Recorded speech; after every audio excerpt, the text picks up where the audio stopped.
Hi, good morning. Good morning. It's Monday. That's why that was, if you know singing, musical theater, I was pointing it into my mask. Good morning.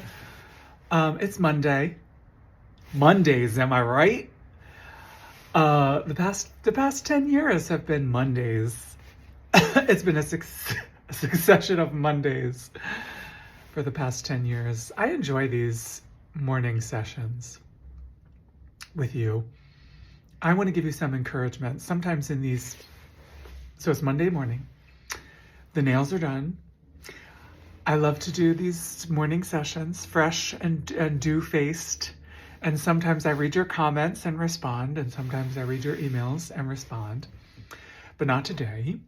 There's so much going on that I just want to give you a kind, safe space. Did you hear the emotion in my voice?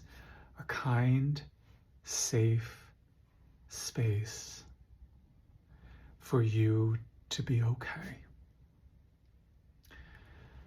I hope you had a lovely weekend, marching, holding signs, protesting, a very popular protest. And I hope you're taking good care of yourself. Even in the best of times, the self-care goes right out the window. But now's not the time. We don't do that. We don't play that right now. No. Now we're actually putting self-care at the top of the list so that we have enough self-care in the tank to do everything else that's on our list, including fighting fascism, etc., etc. Here's the truest tea that I can give you. Things feel chaotic. Things feel out of control. Things feel unsafe. And I'm sure you've heard many videos about, like, that's how they want you to feel. And that's probably true. That's possible. But to me, that's not nearly as important as the fact that it's here. It's true. It's happening to us. It's how we feel. And we can and should and will and ought to help ourselves feel better while we're here. So I hope you, wherever you are in the country, maybe you had some sunshine, that you got a chance to enjoy it and got a chance to maybe be around like-minded people. And if you weren't able to do those things, or you're in a place where it's raining or whatever it was, that you took some time to lower your standards of how productive you're supposed to be and took a break and had some rest. I'll tell you something wonderful about trans rights and bullies, and this goes for, you know, the playground bullies all the way up to presidents. It's an incredibly weak position to be in, to go after marginalized people. So if there's a group that already has a tough time, immigrants, disabled folks, trans people, non-binary people with beautiful lavender nails, you know, if there's already a group that is having a hard time just making inroads in society, targeting them is the weakest possible. It shows that you're already in a weak position, because why bother? You don't have to go after them. But in many cases, going after those marginalized folks is your bridge to try to have control over lots of different folks. Because it'll be, you know, we got to target these trans folks today, and then the next day, you all know this, I don't have to tell you, but the next day it'll be, well, actually, you know, we need traditional gender roles. And so actually women need to be kept in their place too. Cis women. And it's just like the marginalized folks are used as a bridge to try to control more and more people. And then it'll be, you know, feminine cis straight men who like to paint their nails. They need to be controlled too.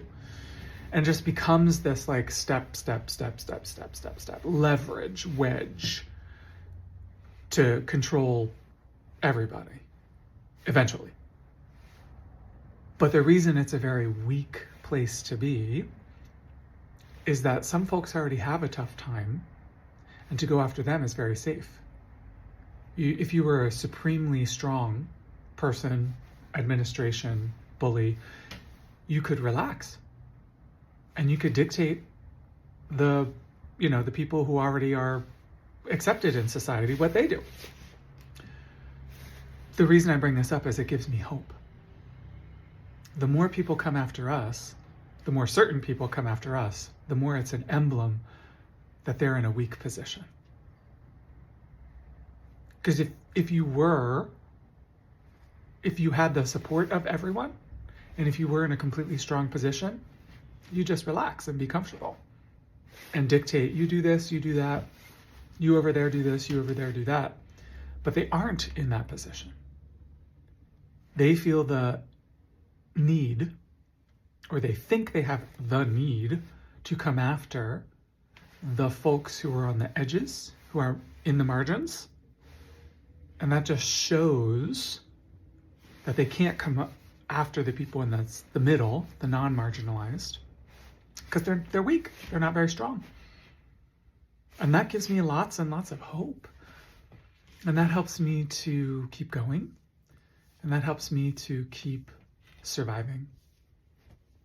I got a beautiful email, and I was going to read it to you all. But I can just paraphrase. What do I tell my teenage daughter? Basically, this world is so crapola, so terrible, so awful, and the people that we should not emulate and should not be acting like are winning and are in a power position and are doing their thing in society. What do we tell this younger generation? How do I, keep my family together? This was a mom who wrote to me.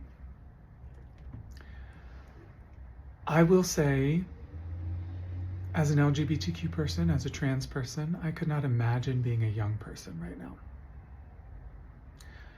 I grew up with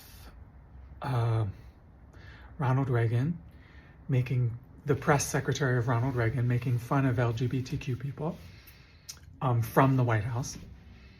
And then George W. Bush later made gay marriage, into it's going to end civilization and all of that. And on and on. I don't have to go through the laundry list, but I'm 47 years old. So I've lived through some things. And I could not imagine being a young person today and having your government outright, being a young LGBTQ person today, and having the government be utterly cruel to you, target you. Let me take a step back. It's hard being an adult today and having the government be so ridiculous, ridiculate, awful to people. I'm sure if you're a cis person, if you're a non-trans person, it's hard today. Let me take it even more step back. It's hard to be a person who cares today because there's so much to care about and to fight for. So, to bring me back to my original point. Sorry, to bring me back to my middle point, and then I'll go all the way back to my original point because this video is going to be in loops. To go back to my middle point, I wrote back to this person who was asking me for advice, and I said, your job is to be the counter-programming, to be the source of unconditional kindness, love, and acceptance for anyone in your sphere, so that as they encounter hatred, awfulness, the stuff we can't do anything about, that they know they have a family, a safe place, a parent who is a safe place. And that's my middle point. My all the way original point is you can and should put self-care first. You can and should be kind to yourself first. It is time to get over that. Self-care is selfish. I am selfish for putting myself first. You know, if you have a family, or if you're an influencer, or you're a pastor, you're a teacher, you have people around you who look up to you and look to you. You're a leader in an activist movement. You should be demonstrating what you would like them to do. That's my method. And I have lots of people, obviously, who watch my videos and are part of this community and movement and loving, kind place. And I do everything for selfish reasons. You know, when I trained at the Buddhist monastery, my teacher used to always say that she was doing it for selfish reasons, to keep ourselves at the tip top of our spiritual game, to keep ourselves sharp, at the sharp point of what's necessary to take care of oneself. I preach about self-care. I teach about spiritual growth. I have to meditate every day if I'm going to ask people in my sphere to take care of themselves and to sit down and meditate. Do you know what I mean? And that keeps me accountable. And you should do the same thing. You should have the same setup in whatever sphere and job you're in. You should be the walking demo emblem. Yeah, I coach with people one-on-one because I get inspired by people and I love working in that way. And it keeps me at the top of my game because I have clients, I have people that I need to be ready to help. I need to be in a clear, supported, loving place in order to help. I love spending time with you. I'm so glad you're here. In my link in bio is the webinar, July 1st. Let's talk about not being guilty anymore. If you subscribe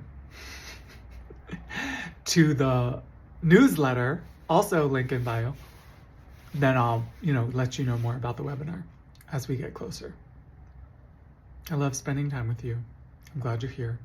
Take good care. Take good care. Sincerely. Have a good day.